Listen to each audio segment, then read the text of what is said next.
vakavhura bhuku raMozisi ivo vari munguva yaNehemia vachivaka naNehemia ndobva vakadiscover kuti pakati pedu pane zvisina kunaka vazvinzwa naNehemia here kwete vavhura bhuku raMozisi saka pano ndane mazita 2 Nehemia and Moses kuti Nehemia ave effective anofanirwa kuvhura bhuku raMozisi saka ndo imwe ero yamuchechi saka vanhu vasiri kusimba muzvinhu zvaMwari nokuti kana muparinga akadanwa kuparidzira vanhu anokanganwa kuzotsvakawo zvakaiswa naMwari muna Prophet Magaya.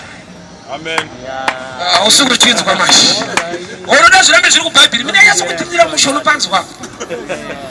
Vanhu vari kuvaka masvingo under the leadership of Nehemia.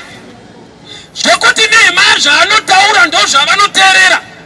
But Nehemia wazodiscover kuti ndingangodaro ndine strength yekuvaka masvingo but kuvaka vanhu ava I need the grace dzakaiswa naMwari pana Moses.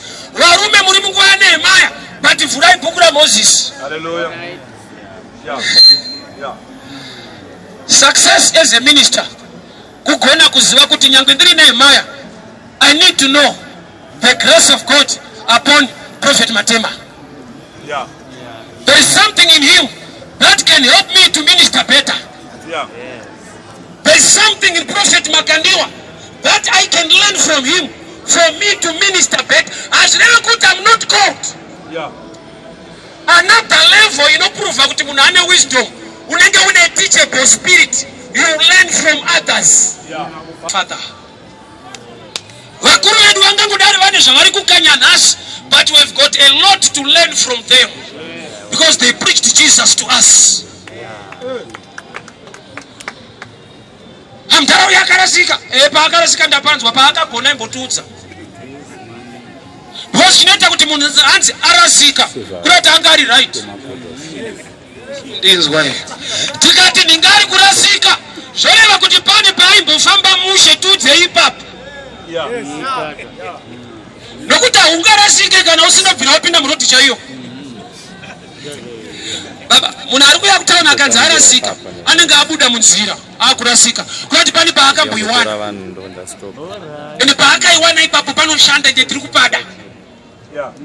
That's why ndakuudza kuti ukaona munhu anotsvaga kana disk rangu play kuti muparinga akatadza apa ari correct munhu iyeyo paangori wrong ndepekuti akati pandakatadza pandakagona ngaapedzise kuti but apa akakwatura anoziva kuti akadaro manje wabalanced manje urazondifarira. Chechi ngaivhure bhuku raMozisi munguva yedu ukataura kuti Mozisi vanhu havana problema but ukataura mazita ariko manje kuti ngatidzidzei kubva kuna Magaya wotariwa uka Nehemia akadzidza vakavhura bhuku raMozisi vanhu vakaziva pfungwa yaMwari. Varume vese vatiri kuti vakarasika kana vaimbofamba mushe vakazorasika pavakafamba mushe pamwe pacho toda kutopafambawo tiudzei. We need to open the book of Moses even during the time of Nehemia.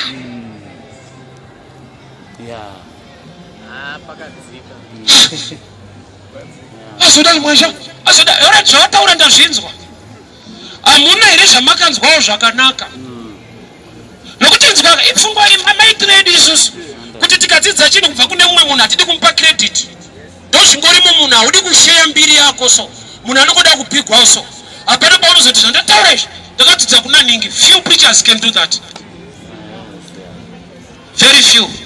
Vanoti zvandataura izvi ndakadzidza kubva kuna ningi andoziva kuti ndiri kumaketa munhu saka handidi ndakuronga ndichiti ndini.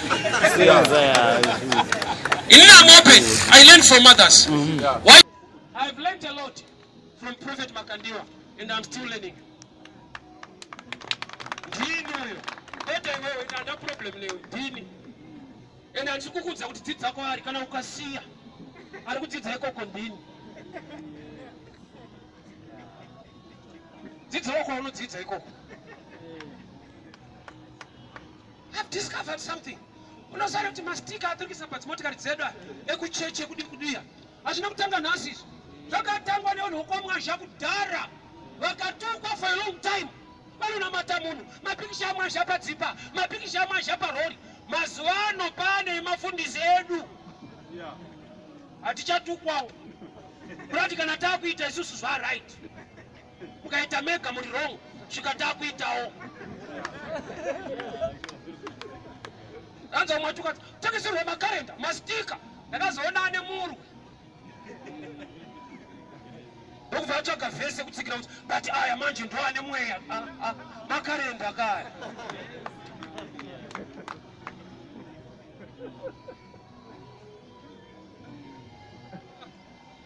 Vanoda mari sterek. Vanotengesa madiski.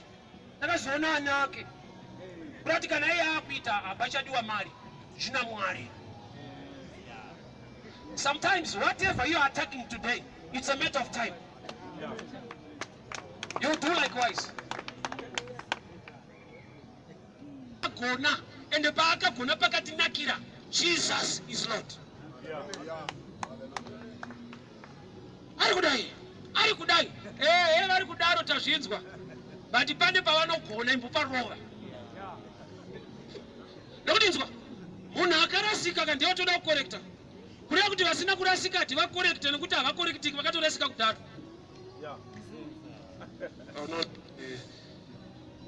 Vanhu vatikuvarira kuti ndinge asi munhu waMwari. Kune vasitori vaMwari vasiri kutaurwa. Ivo uzive kuti kumwe kusataurwa inyaya yekuti ukatotaurwa futi hazvina basa. Hausi kundinzwa. Kusatoparidzwa uchitukwawo so. Zvinotozikanwa kuti kana kutokutuka hazvishande wakatotukwa kudhara. Father, we pray for your grace and your favor. Mazvita nekutaura kuupenyu hwedu. Tinodzorera mbiri yose kwamuri Baba. Tipe mweya wekudzidza. Even after building the walls. Tava mazita kuti tine zvatakagona. Give us the grace to humble ourselves and open the book of Moses. Varanda venyu vamakadana Mwari. Vane zvamakadyara mavari.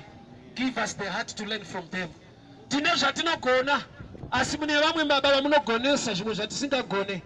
A teachable spirit. A heart to learn just like Naaman. Wakadzidza kubva kumusikana webasa akapedzisira apora. Ndine mamwe maronda ari mandiri Mwari. Anoda kupora nekuti ndadzidza kubva kuna varanda venyu vamakadana. Help us, Lord, to swallow our pride and to learn from others. Ndikwanise kuvhura bhuku raMozisi nyangwe ndiri Nehemia. Ndigone kudzinga vana vaMoabhu nevana vaAmoni. Muzita neropa